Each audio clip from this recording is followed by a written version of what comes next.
অর্থনৈতিক চ্যালেঞ্জ মোকাবেলায় ব্যবসা বাণিজ্য ও শিল্পের প্রসারকে অগ্রাধিকার দেওয়ার আহ্বান জানিয়েছেন অর্থ উপদেষ্টা ড সালেউদ্দিন আহমেদ।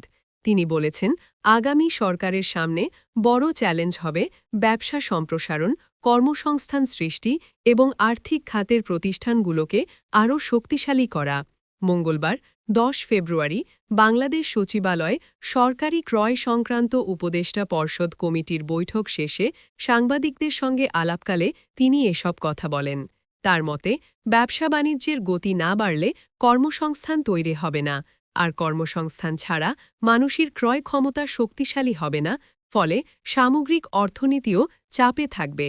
অর্থ উপদেষ্টা বলেন, আগামী সরকারের অন্যতম লক্ষ্য হওয়া উচিত শিল্প ও বেসরকারি খাতকে পুনর্জীবিত করা, কারণ টেকসই কর্মসংস্থান মূলত একটি সক্রিয় ও প্রাণবন্ত বেসরকারি খাতের ওপর নির্ভরশীল। তিনি উল্লেখ করেন, দেশের শিল্প ভিত্তি এখনও তুলনামূলক ছোট এবং রপ্তানি নির্ভরতা বেশি, তাই ক্ষুদ্র ও মাঝারি শিল্প খাতকে আরও শক্তিশালী করে নিজস্ব উৎপাদন ক্ষমতা বাড়ানোর ওপর জোর দেন তিনি। মূল্যস্ফীতি প্রসঙ্গে ড সালেউদ্দিন বলেন, এটি এখনও উদ্বেগের বিষয় এবং কেবল মুদ্রানীতির মাধ্যমে সমাধান সম্ভব নয়। মূল্যস্ফীতি একটি বহুমাত্রিক সমস্যা উল্লেখ করে তিনি বলেন, এটির টেকসই সমাধানে সমন্বিত ও বিস্তৃত পদক্ষেপ প্রয়োজন। ব্যাংকিং খাত নিয়ে তিনি জানান, পুনর্গঠনের উদ্যোগ নেওয়া হয়েছে, তবে সামনে আরও কঠিন সিদ্ধান্তের প্রয়োজন হতে পারে। কেন্দ্রীয় ব্যাংকের সাম্প্রতিক পদক্ষেপের প্রশংসা করলেও তিনি স্বীকার করেন যে পরিস্থিতি পুরোপুরি স্বাভাবিক হয়নি, ঋণ প্রবাহ এখনও সীমিত এবং আস্থা পুরোপুরি ফিরে আসেনি, যদিও সাম্প্রতিক সময়ে আমানত কিছুটা বাড়ছে বলে জানান তিনি।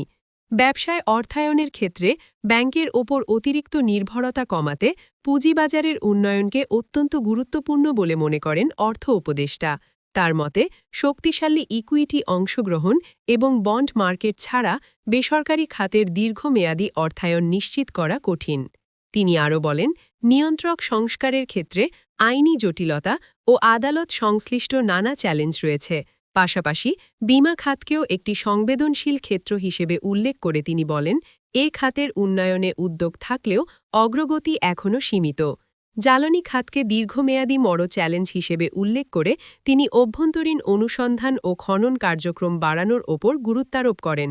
অফশোর এলাকাসহ বিভিন্ন স্থানে অনুসন্ধান জোরদারের পাশাপাশি সৌরশক্তির উন্নয়নেও আরও কার্যকর পদক্ষেপ প্রয়োজন বলে মত দেন তিনি।